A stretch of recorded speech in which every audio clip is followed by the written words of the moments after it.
সকাল সকালে কারেন্ট গেল। সকাল 5টা বাজে এখন।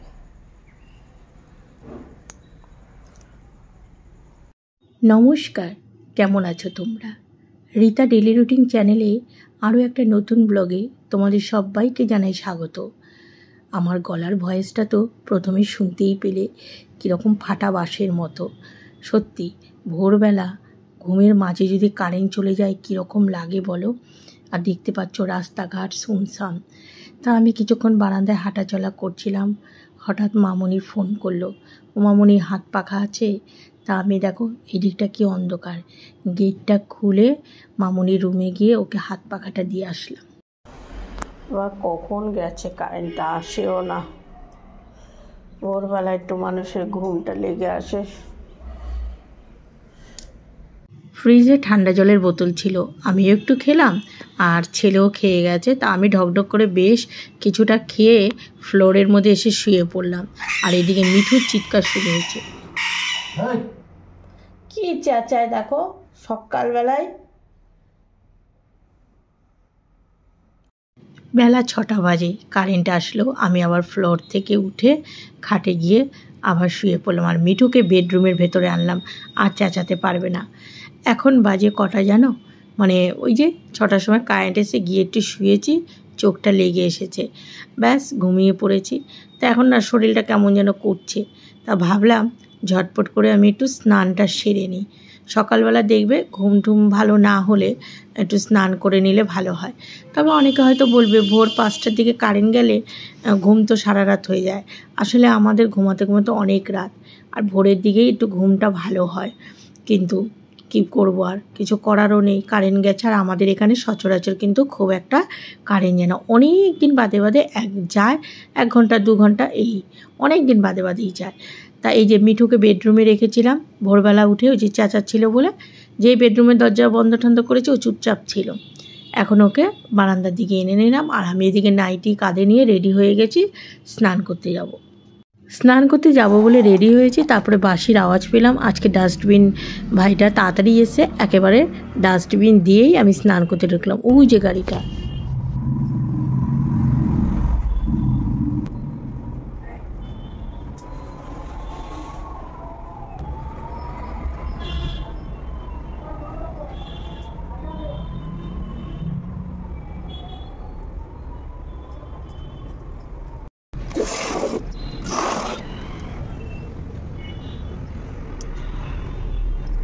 স্নানটা করে নিলাম।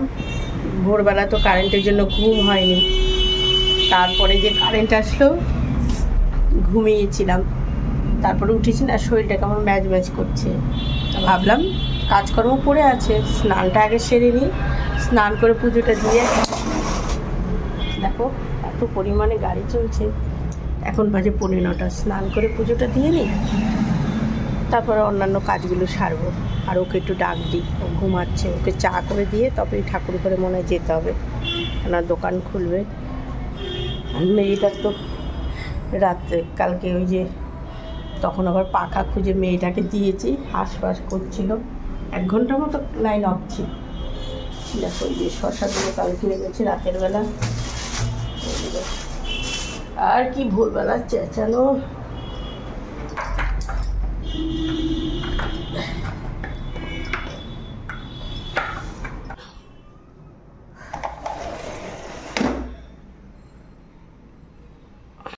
বেশ কদিন ধরে এই ধুতির চাদরটা বাবা পরে আছে। আজকে চাদর আর ধুতিটা মানে খুলে দিলাম। কালকে বৃহস্পতিবার, কালকে আবার অন্য একটা ধুতি পরাবো। আর এখন এই যে ঠাকুর ঘরে কাজগুলো সেরে দিলাম।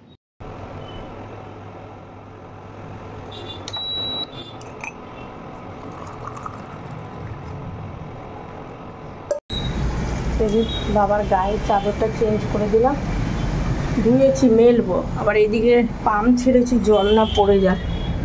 পাম্প 2বার ছেড়েছি। ভোরবেলা যখন কারেন্ট গেছে, তারপর কারেন্ট আসার সাথে সাথে 5-10 মিনিটের মতো ছেড়ে আবার গিয়ে ঘুমিয়ে পড়েছি, কেননা দরকার হলে জল। তারপর এখন আবার ছাড়লাম।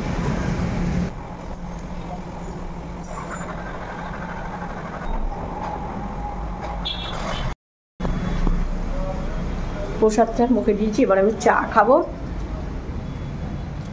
বললাম না সব কাজ পড়ে আছে, ওকে চা আগে করে দিয়েছি। তার মধ্যে বসেছিলাম একটু হিসেব নিয়ে, এরকম সব ছড়ানো ছিটানো ঝটপট করে সেরে নিই। চালটাও ভিজিয়ে দিয়েছি, হিসাব নিয়ে বসেছি। কেন তোমাদের বললাম না হিসেব নিয়ে বসেছি। কি হিসেব বলো তো? কাজ করতে করতেই তোমাদের শেয়ার করি। জানো তো, টাকা পয়সায় মানুষের মধ্যে সম্পর্ক খারাপ করে, তাই না? আমি আমার বাড়িতে যে ভাড়াটে দিয়েছি তাদের কোনো দিন গিয়ে আমি দরজায় বেল বাজিয়ে তাদের থেকে টাকা নিই না। তারা মাস পড়লে সবাই আমাকে পেমেন্ট দিয়ে যায়। হয়তো একটু দেরি হয়, দেরি হলে আবার বলে দেয় দিদি আমাদের দেরি হবে। তা আমি ধরা বাঁধা যে আমাকে এই তারিখে দিতে হবে, এটা কোনো কথাই নেই। তা আমাদের বাড়িতে 1.5 বছর ধরে একটা ভাই থাকে। তো ও না এই মাসে আমাকে হোয়াটসঅ্যাপে কোনো মেসেজও করেনি, কিছু না। আজকে মাসের 23 তারিখ। তা আমি ওকে সকালবেলা মেসেজ করলাম যে ভাই আজকে তো 23 তারিখ, তোর কি টাকাটা দিতে দেরি হবে বা কিছু? তখন সাথে সাথে ও আমাকে রিপ্লাই দিল, দিদি আমি তোমাকে টাকা দিয়েছি। আমার তো মানে কি বলবো, মাথার উপরে আকাশ ভেঙে পড়লো যে আমি টাকা পেয়েছি, অথচ আমি ওকে বলছি আমি তুই টাকা দিসনি। আর আমাকে স্ক্রিনশট পাঠায় যখনই আমাদের ওর অ্যাকাউন্টে বা ছেলের অ্যাকাউন্টে পেমেন্ট করে। আমার অ্যাকাউন্টে না ওইভাবে টাকা ঢোকে না, বুঝেছো তো। তা আমি বললাম যে আমি তো ডায়েরি খাতা নিয়ে বসেছি, যে আমি টাকা আমাকে দিয়েছে, আমার এতটা ভুল হবে? আর আমার বাড়িতে মানে যে কটা ভাড়াটে যখনই আমি যার টাকা নিয়ে ডায়েরিতে লেখা থাকে, অনলাইনে যখন পেমেন্ট করে ও সাথে সাথে এসে আমাকে বলে। তারপরে বলছে দিদি দেখো তুমি, তোমারও ভুল হতে পারে আমারও ভুল হতে পারে। তা আমি বললাম ভাই তুই তাহলে আয়। তো ও আসলো, আসার পর ওকে ডায়েরি দেখালাম। আমি বলছি তুই এটা দিয়েছিলি গেছে মাসে। তারপরে বললো হ্যাঁ দিদি, হ্যাঁ ঠিক আছে। না ছেলেটা খুব ভালো ছেলে। তো বলে না মানুষ মাত্রায় ভুল হতে পারে, হয়তো আমারও ভুল হতে পারে, ওরও ভুল হতে পারে, কিন্তু যাই বলো প্রমাণটা ছিল বলে, স্ক্রিনশট ছিল, প্লাস ও কিছু কথা বলেছিল হোয়াটসঅ্যাপে যে দিদি এটা ইসের টাকা, তাতেই হয়ে গেল, বোঝা গেল যে ও আমাকে এই মাসে টাকাটা দেয়নি। বলে দিদি আমার এত ভুল তো হয় না, 22-23 তারিখ হয়ে গেলো তোমাকে আমি টাকা দিইনি। আরও ঠিক আছে, মানুষ মাত্রাই হয়। তাই তো ও আমাকে ভুল বুঝতো, আমিও ওকে ভুল বুঝতাম। সব কিছু প্রমাণ রেখে কাজ করাই ভালো, জানো তো। তা সকালবেলা ওই হিসেব নিয়ে পুজো দিয়ে এসে বসেছি। তারপরে 1 ঘন্টা লেগে গেল, ওকে ডাকলাম, ডেকে সব কিছু ক্লিয়ার করলাম। টাকা পয়সার ব্যাপার তো। যাই বলো না, একটা কথাই বলে না, টাকা পয়সায় সম্পর্ক নষ্ট করে, সত্যিই তাই। স্ক্রিনশটে রেখে দেওয়াই ভালো, নাহলে একটা ভুল বোঝাবুঝি হয়। সকালে তো আগে ভাগে করে স্নান করে নিয়েছি, আর এখন দেখো কাজের পর কাজ, বিছানা গুছিয়ে চলে আসলাম কিচেনে। তা আজকে ভাবলাম যে কিচেনে মানে আমার বড় কাজটা তো হয়ে গেছে, পুজো দেওয়া, আর সেরকম কাঁচা ধোয়া নেই। কদিন খুব কাঁচা কেচেছি, আর আজকে যে কটা ছিল স্নান করার সময় কেচে দিয়েছি। তা এই দিকের পাল্লাটা খুলে এর ভেতরটা আমি একটু পরিষ্কার পরিচ্ছন্ন করে নিলাম।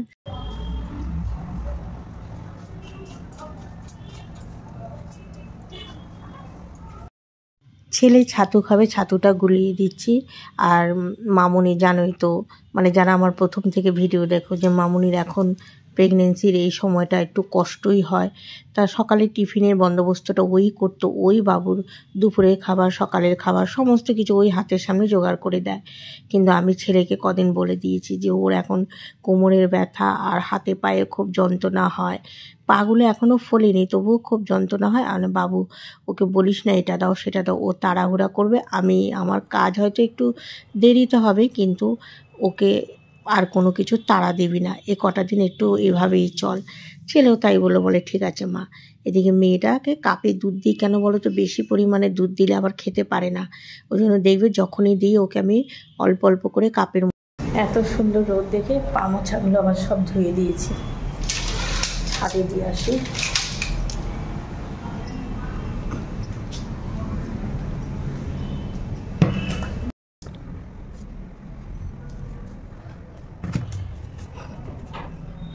কি রোদের তাপ বাবারে, বাবা কি রোদ আজকে উঠেছে।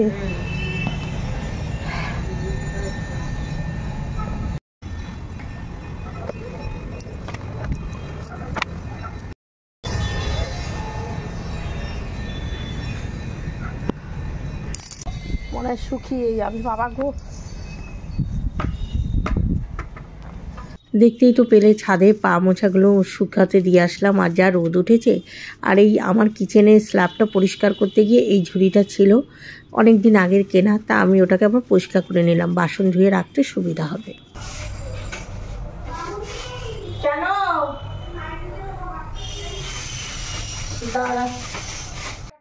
মামুনি চিৎকারের আওয়াজ পেয়েছো নিশ্চয়ই, আমাকে যে ডাকলো। আসলে ও নাইটি নিয়ে বাথরুমে ঢুকেছিল স্নান করবে বলে, আর নাইটিটা না পড়ে গেছে, পড়ে গিয়ে ভিজে গেছে। তারপর আবার একটা নাইটি দিলাম আমি।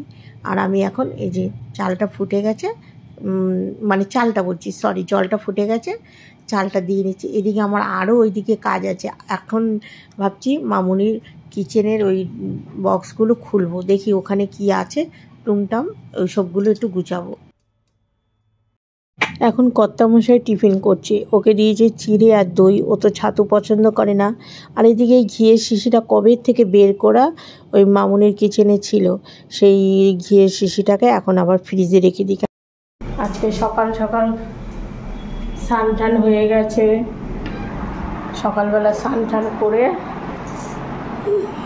প্রত্যেক দিন বলি, আমি বলছি কি এখন দেরি আছে, এখনো সময়। আমি যে প্রত্যেক দিন সকালে উঠে স্নান করবি, কোন দিন হয়তো তাড়াহুড়ায় আমাদের দৌড়িয়ে যেতে হতে পারে, এই সমস্ত জিনিস তো বলা যায় না।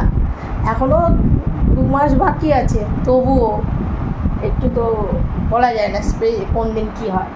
আজকে স্নান করে নিয়েছে, আর শরীর ভালো না, গা হাত ব্যথা না, ঠান্ডাটা বেরিয়ে যাচ্ছে। আচ্ছা, টুকটাক কাজ করতে গিয়ে অনেক কাজে দেরি হয়ে গেল, ওই ঝুড়ি মুড়ি বের করেছি, কী হবে বল। আর এখন শুধুমাত্র ভাত রান্না হয়েছে। আর এইদিকে মামুনির ঘরে এসি ছাড়া ছিল, ঠান্ডায় বসে মামুনির সঙ্গে বেশ গল্প করে আবার চলে আসলাম এই দিকের কিচেনটায়। ওই কিচেনটা তো তখন ঠিকঠাক করেছি, এখন এই কিচেনের পাল্লা খুলে দেখো না এটা সেটা বের করছি। ভাবলাম যে মা বাজার থেকে আসার আগ পর্যন্ত যতক্ষণ পারি গুছিয়ে নিই, কিন্তু চলে এসে ডাকাডাকি শুরু করে দিয়েছে। তা আমি বললাম যাচ্ছি। এদিকে ছেলে আমাকে এসে বকা দিচ্ছে, হ্যাঁ গরমের মধ্যে তুমি খালি কাজ বের করে করে কেন করো, একটু 5 মিনিট বসতে পারো না। করে রান্না করছি আর একটু করে গুছাচ্ছি। শাশুড়ি মা ডাকাডাকি করছি, দেখি কী মাছ চলেছে। প্রেশার কুকারে ডাল বসিয়ে দিয়েছি, আসি আগে মাছটা নিয়ে আসি মিস্ত্রি। প্রেশার কুকারে ডালটা বসিয়েছি। আর এই যে এটা হচ্ছে কী মাছ জানি, তোপসে না কী মাছটা জানি না। আর ছেলের এই যে রুই মাছ। চলো চটপট রান্নাটা সারি। মনে পড়লো মেয়েটার ওষুধ নেই, আবার বাবাকে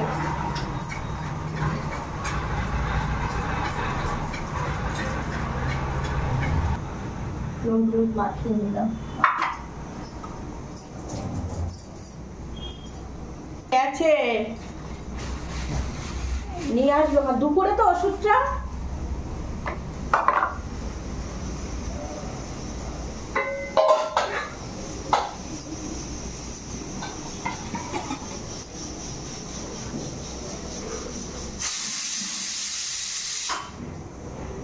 কালকে 2 রকমেরই মানে ইলিশের মাছ 2 ভাগে করেছি, একটু একটু রয়েছে, ভাবছি মাছগুলো ভাজা করে নিই। এখানে পাল্লাগুলো পরিষ্কার করলাম। আর এই যে এগুলো না নিচে পড়ে গেছিলো, দেখো কি বেরিয়েছে। তারপরে এইগুলো ঝাঁট দিয়ে ফেলে দিয়ে তারপরে স্টিক দিয়ে আবার মুছে নিয়েছিলাম। আর এইদিকে র্যাকের ওপরটাও এই দেখো ঝুড়িটাও রাখলাম, সুবিধা হবে, বড় বাসনগুলো আমি এর মধ্যে ধুয়ে এখানটায় রাখতে পারবো। এই তো বাবা আনছি রসুন। হ্যাঁ তা কি হয়েছে? তোমরা হয়তো কেউ বুঝতে পারোনি, ছেলে যে বললো মা আমার কাছে ছিল না, কথাটা কি বলো তো। দেখো বিয়ে হয়ে গেছে, ছেলে আমার কত দায়িত্ববান হয়ে গেছে। আসলে কি মানে আমার ছেলে ওর কদিন ধরে ব্যাংকের অ্যাকাউন্টে না অনলাইন হচ্ছে না, আর ক্যাশ ছিল না। আর আজকে মেয়েটার ওষুধ আনবে, এদিকে অনলাইন হচ্ছে না বলে, ক্যাশ নেই বলে আমি দিয়েছি জোর করে টাকা। আমি যে তুই নিয়ে যা, তাই এসে বলছে আমাকে। আমি যে কেন, কি হয়েছে? তুই আমার ছেলে, ও আমার মেয়ে না? তা বাবু কি করে বলো তো, ও একটা ওষুধও মানে বলতে নেই এতদিন পর্যন্ত কোনো ওষুধ ও আমাকে কিনতে দেয়নি। বলে ও মা আমাকে এইটুকু দায়িত্ব তো নিতে দাও। আর সত্যি কথা কি, একটু একটু করে রেসপন্সিবিলিটি ও যদি নিজে শিখে যায় তাহলে ওদেরই সংসার করতে সুবিধা হবে। মাঝে মধ্যে ওর বাবা আমার উপর রাগ করে, বলে ছেলেটা যখন কখন কি আনে তুমি তো শুনে পয়সাটা দিয়ে দিতে পারো, টাকাটা। কিন্তু না, আমার ছেলে বলে না, কি হয়েছে, এখন থেকে নাই করলে না অভ্যাসটা হয় না। আর মামুনির যাবতীয় জিনিসপত্র যেটা লাগে এটা সেটা সেগুলোও আমার ছেলে ঠিক এনে দেয়। মানে এটা ভালো লাগে জানো তো। এই বয়সে যে বাবা আছে দাদু আছে বলে যে কোন দায়িত্ব ছেড়ে দেবে সেটা না, ওর যতটুকু দায়িত্ব ও ঠিক পালন করে। আর একটা মায়ের কাছে এর থেকে আনন্দর বিষয় আর কি হতে পারে। আর কি বলতো, একটা মায়ের কাছে যেমন আনন্দের বিষয়, সেরকম একটা মেয়ে পরের বাড়িতে যখন আসে তার স্বামী যদি তার দায়িত্বগুলো পালন করে না, তাহলে সেই মেয়েটারও কিন্তু খুব মনে আনন্দ হয়। কেননা স্বামী দায়িত্ব পালন করলে তার থেকেও বেশি আনন্দ আর কিছু হতে পারে না। ছোট্ট হলেও যদি তার মানে স্ত্রীর ইচ্ছেগুলো পূরণ করে, তাহলে কিন্তু সত্যিই খুব আনন্দের বিষয়। এদিকে সকাল থেকে আমার কিছু খাওয়া হয়নি, তাই একটু শরবত করলাম, তবে শরবত বেশি করেই করলাম। আমারটা নুন লেবু দিয়ে করলাম, আর ছেলেকে একটু নুন চিনি আর লেবু দিয়ে দিলাম। মামনিকে আর দিলাম না, কেননা কোনটা খাওয়াতে গেলে আবার দেখা যাবে যে পেটে যেটুকু সকালে দুধ বিস্কুট খেয়েছে সব বেরিয়ে যাবে। এই জন্য ওকে আর দিলাম না। আমি আর বাবুই খেলাম। আমাদের ও গেছে ব্যাংকে, ওরও সেই সমস্যা, ব্যাংকের অনলাইনে ট্রানজাকশন হচ্ছে না। এই অবস্থা ছেলেরও বাপেরও। তাহলে বলো, দোকানদারি করতে গেলে কত অসুবিধা হচ্ছে, যে এরকম কেন হচ্ছে। এদিকে 2 রকমের ডাল হলো, পেঁয়াজের ডাল করলাম মামুনির জন্য, আর আমড়ার ডাল করলাম আমাদের ওর জন্য। আবার 2 রকমের ইলিশ মাছ রয়েছে, আর এখানে এই কটা মাছ ভাজা করবো। আর বাবুর মাছটা ভাবছি একটু অল্প ফ্রাই করে দই দিয়ে, এই দেখো দই তারপর সর্ষে পোস্ত সব কিছু দিয়ে মাইক্রোওভেনে দিয়ে দিলাম।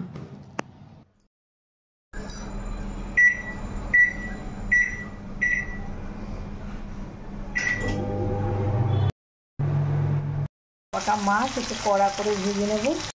ওইদিকে মা আবার পুঁই শাক করছে, রুই মাছের মাথা দিয়ে বললো একটু পুঁই শাক করি। তাহলে ঠিক আছে। আর ওইদিকে তো ইলিশ মাছ দেখো, এই যে রয়েছে ইলিশ মাছ, এখানে ইলিশ মাছ রয়েছে, ডাল করলাম, ছেলের মাছটা বসালাম। আবার এদিকে মামনির বাবা ফোন করেছে, ইলিশ মাছ এনেছে, যতই হোক মেয়ে তো, বলছে তুই আর জামাই চলে আস, এসে এখানে খাওয়া দাওয়া কর।